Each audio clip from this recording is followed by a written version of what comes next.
Hello बच्चों। पिछली कक्षा में हमने पढ़ा था न्यूक्लियर सेल मॉडल के बारे में और कुछ हमने वो कैलकुलेशन की थी। और वो कैलकुलेशन क्या है कि जैसे हमने बताया कि वो मैजिक नंबर से के मैच नहीं कर पा रही थी। और फिर इसमें क्या है कि जैसे 1949 में गॉपार्ड मेयर तथा जेन्सन ने क्या कि कुछ स्पिन ऑर्बिट इंटरेक्शन को इंक्लूड किया था और उसको इंक्लूड करके केस को हल किया गया था। तो अब अपने पास क्या है, स्पिन ऑर्बिट इंटरेक्शन के बारे में थोड़ा सा बताते हैं आपको। Spin orbit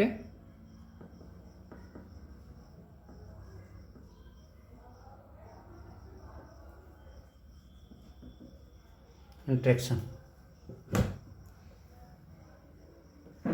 spin orbit interaction, क्योंकि अपने जैसे कि पहले भी हम पढ़ चुके हैं, प्रत्येक जो न्यूक्लियस जो होते हैं में अपने पास क्या है कि एक नेज पर चक्रण या स्पिन जो होता है, इससे स्पिन एंगुलर मोमेंटम जो है वो एंगुलर मोमेंटम अपने पास कितना होता है, S+1 H क्रॉस। और जहां अपने पास S इक्वल टू कितना होता है, 1/2 होता है। और जो ऑर्बिटल एंगुलर मोमेंटम जो होता है, ऑर्बिटल एंगुलर मोमेंटम है वो अपने पास कितना है, L+1 H क्रॉस। जहां अपने पास है L की जो वैल्यू होती है वो कितनी होती है, 0, 1, 2 समथिंग। तो इनको अपने पास क्या है कि ऑर्बिटल क्वांटम नंबर भी कहते हैं। और इस प्रकार अपने पास क्या देखते हैं कि जो स्वतंत्र जो फ्री न्यूक्लियस है, स्वतंत्र न्यूक्लियस मॉडल में प्रबल परचक्रण कक्षा अन्योन्य क्रिया स्पिन ऑर्बिट इंटरेक्शन भी अपने पास क्या मानी जा सकती है इसके अंदर। और इसमें जो प्रत्येक जो न्यूक्लियस जो होता है, जो उसमें प्रत्येक न्यूक्लियस का जो कुल कोणीय संवेग जो है या कुल कोणीय संवेग क्वांटम नंबर है वो अपने पास कितना है, J इक्वल टू क्या मानते हैं अपने पास, L+-1/2 अपने को क्या है प्राप्त होता है। और जिसमें अपने पास देखते हैं यदि J इक्वल टू अपने पास क्या है, L+1/2 और J इक्वल टू की वैल्यू क्या है कि L-1/2 के बीच में होती है। तो इस प्रकार अपने पास देखते हैं कि जो दो अपने पास इनको क्या है उपकोष सब सेल जो है, इसमें अपने पास क्या है कि इसकी वैल्यू कितनी, J इक्वल टू L+1/2। इसमें क्या होती है, L और S दोनों क्या होते हैं, L और S दोनों क्या होंगे, पैरेलल होंगे। इसमें क्या होते हैं, इसमें पैरेलल होते हैं, समानांतर होते हैं। और अगर J इक्वल टू L-1/2 होती है तो इसमें S और जो L है वो एंटी पैरेलल होते हैं। तो इसमें अपने पास या इनके संगत जो भी एनर्जी जो होती है वो क्या, उससे इससे क्या होती है, इसकी कम होती है। तो दोनों अपने पास क्या कि ये जो उपकोष है के बीच जो ऊर्जा अंतराल का जो मान है या एनर्जी जो गैप का जो मान है वो कितना होता है, L>4 होता है। तो L>4 के लिए अपने पास क्या कि जो L में अपने पास क्या है कि वृद्धि या उसको इंक्रीज करते हैं तो इंक्रीज करने से इसके मान में क्या है, कमी होती है। तो दोनों उपकोष जो है, दोनों उपकोष के बीच में जो ऊर्जा अंतराल का मान अपने पास क्या है, L>4 के लिए L में वृद्धि से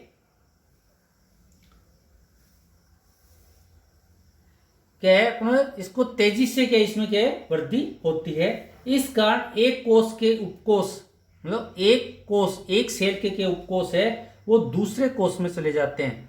मतलब अपने पास क्या होगा इसमें, जिस प्रकार से अपने पास के एनर्जी लेवल में अपने पास क्या है कि जैसे S से P में चले गए, P से D में, इस प्रकार से एक सेल से अपने पास एक कोष से दूसरे मतलब उपकोष में ये चले जाते हैं। जैसे कि अपने पास एक टेबल है, उस टेबल के अंदर अपने पास देखते हैं, उस टेबल के द्वारा अपने इसको ज्यादा अच्छी तरीके से समझ सकते हैं। और प्रत्येक उपकोष में जो अधिकतम अपने पास जो संख्या है वो 2J+1 तक प्रोटॉन और 2J+1 तक क्या है, इसमें क्या है न्यूट्रॉन रह सकते हैं प्रत्येक उपकोष में। एंड 2J+1 ही क्या है कि प्रोटॉन रह सकते हैं और 2J+1 क्या है उसमें न्यूट्रॉन रह सकते हैं।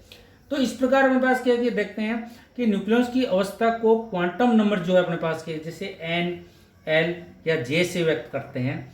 और इसके जो अपने पास सिंबल्स अपने पास ले रहे हैं को दर्शाने के लिए, जैसे अपने पास क्या है कि एस पी डी एल के अपने एल इक्वल टू की जो वैल्यू अपने पास 0 1 2 3 अपने पास है, तो उसको हम क्या लिखते हैं, एस पी डी एफ, इस प्रकार से इसमें लिख सकते हैं।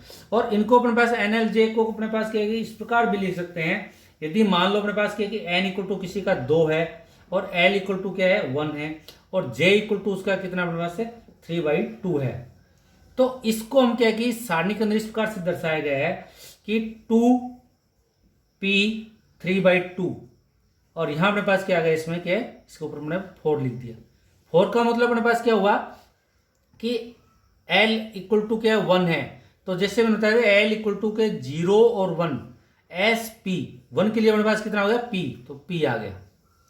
और n अपने पास क्या जो अपने पास ये है n की वैल्यू कितनी आएगी 2, तो 2 न्यूट्रॉन्स हो 2 के इसमें गए प्रोटॉन्स हो गए और j की वैल्यू अपने पास कितनी आ जाएगी, इससे 2j, इसमें अपने पास कितनी आ जाएगी 3/2।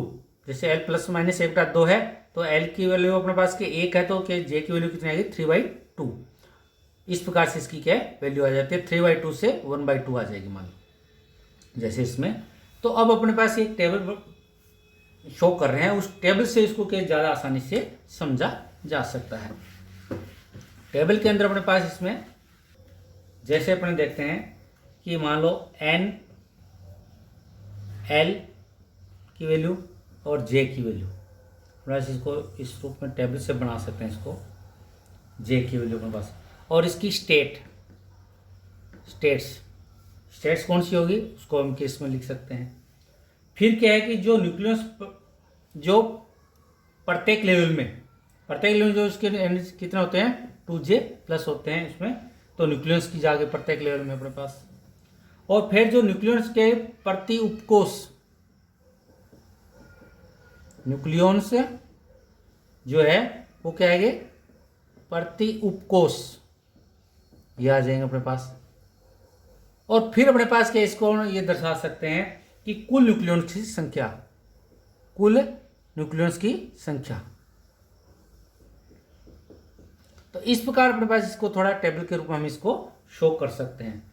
और इसके अंदर इसको हम इस प्रकार से शो कर रहे हैं, जैसे मान लो अपने पास क्या कि n की वैल्यू अपने पास 1 है, l की वैल्यू अपने पास कितनी है 0 है, तो j की वैल्यू अपने पास कितनी आएगी 1/2 आएगी।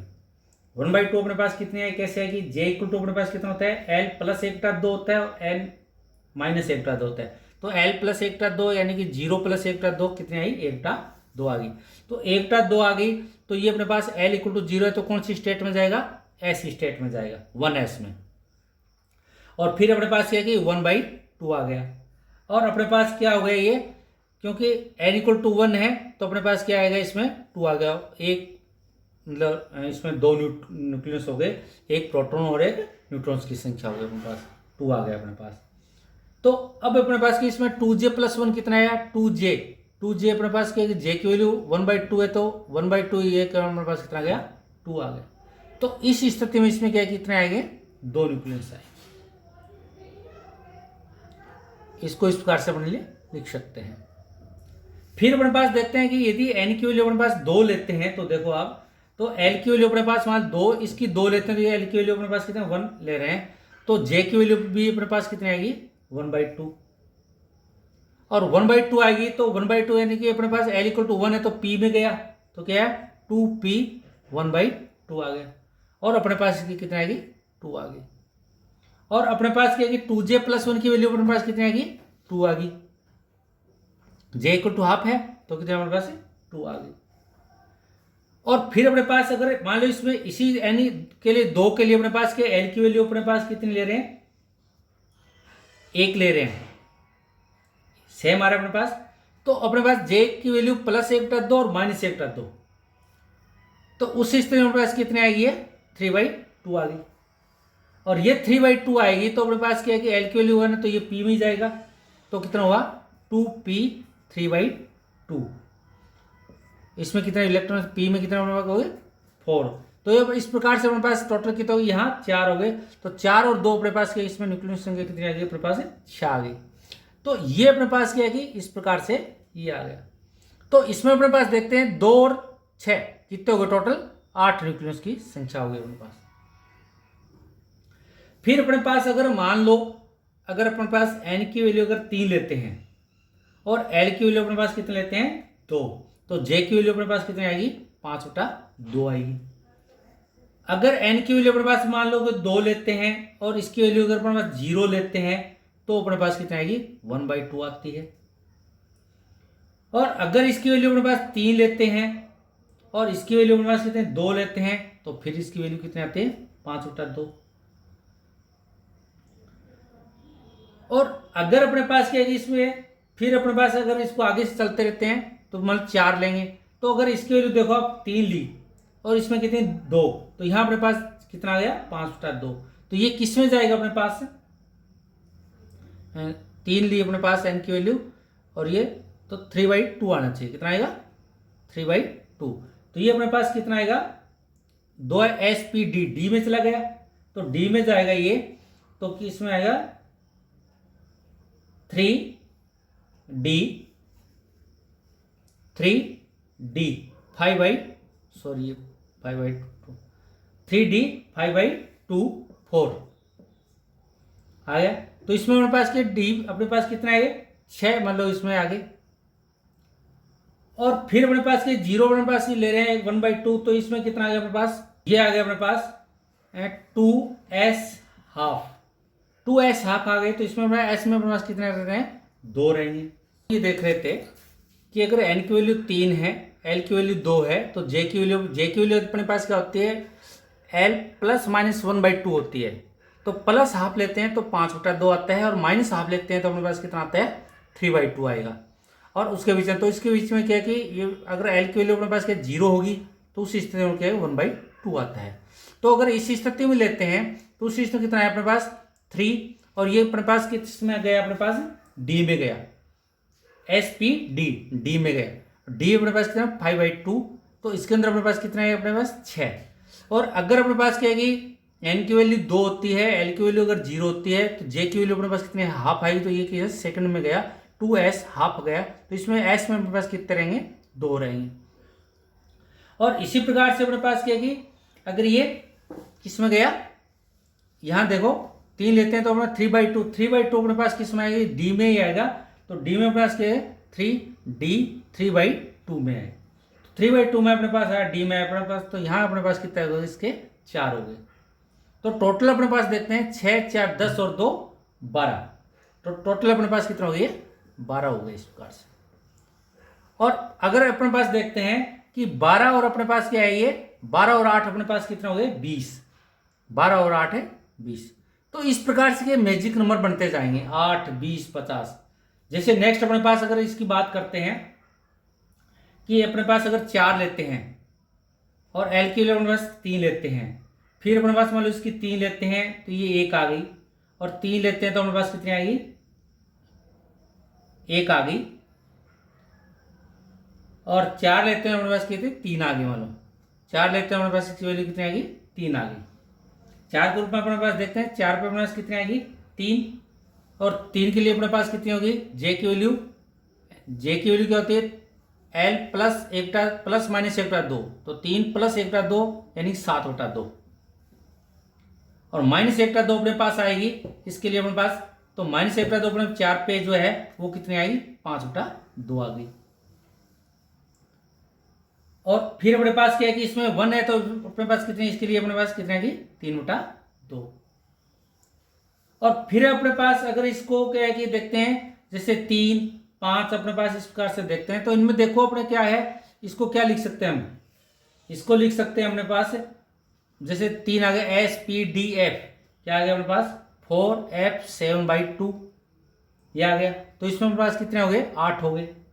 फिर अपने पास क्या कि 3/2 आ गया, तो यहाँ अपने पास क्या 1 है तो SP में आ गया, तो क्या 3P अपने पास कितना है 1/2, तो इसमें अपने पास कितना 4 आ गए। और अगर अपने पास की 4 और इसमें 3 लेते हैं तो ये प्लस माइनस अपन बताया 5/2 है, तो 5/2 के लिए अपने पास कितना आएगा, इसमें फिर F में चला गया, तो इसमें कितना आएगा 4F अपने पास कितना आएगा 5/2, तो इसमें अपने पास कितना आएगा 6 आ गए। तो इसी प्रकार से अपने पास क्या कि जैसे L इक्वल टू अपने पास इसमें क्या अगर 3 लेते हैं तो इसके लिए अपने पास एक के लिए प्लस माइनस हो गया ना, तो इसलिए 3/2 आ गए, तो माइनस हाफ करेंगे L माइनस हाफ करेंगे तो 1/2 भी आएगा। तो 1/2 आएगा तो वो अपने पास फिर क्या है, किस में जाएगा, पी में जाएगा। तो पी में जाएगा, उसके लिए अपने पास कितने आ जाएंगे, 2 इलेक्ट्रॉन, 2 अपने पास और आ जाएंगे न्यूक्लियस। और फिर अपने पास अगर 5 लेते हैं इसकी जगह और इसकी वैल्यू अगर 4 लेते हैं तो अपने पास क्या, ये जी में जाएगा। जी में जाएगा तो उसमें अपने पास कितने आ जाएंगे, 10 और आ जाएंगे। तो इस प्रकार अगर अपने पास देखते हैं 8 4 12 6 18 8 2 20 और 10 से 30, तो न्यूक्लियस जो कि प्रति उपकोष में अपने पास कितने होंगे, 30 हो जाएंगे। और ये 30 होंगे तो अपने पास अगर इसको देखते हैं तो 30 अपने पास ये 30 और 20 कितने हो गए, 50। तो ये अपने पास कितना आ जाएंगे, 50। तो इसी प्रकार से आगे अपने चलते जाएं तो 82 आ जाएंगे और इसी प्रकार से इसको क्या है कि 126 आ जाएंगे। तो इस प्रकार अपने पास क्या है कि हम क्या है कि इसको स्पिन ऑर्बिट इंटरेक्शन के द्वारा इसको बहुत अच्छी तरीके से समझ सकते हैं, जिसके द्वारा अपने पास क्या है कि ये जो मैजिक नंबर है, इन मैजिक नंबर से क्या है कि वो ये जो मैच कर रहा है, और जिससे कि इनकी क्या है कि जो न्यूक्लियस की जो स्ट्रक्चर है या न्यूक्लियस का सेल मॉडल जो है वो ज़्यादा इफेक्टिव माना गया, बजाय क्या है न्यूक्लियस ड्रॉप मॉडल के, लिक्विड ड्रॉप मॉडल के बाद। आज के लिए इतना ही, धन्यवाद।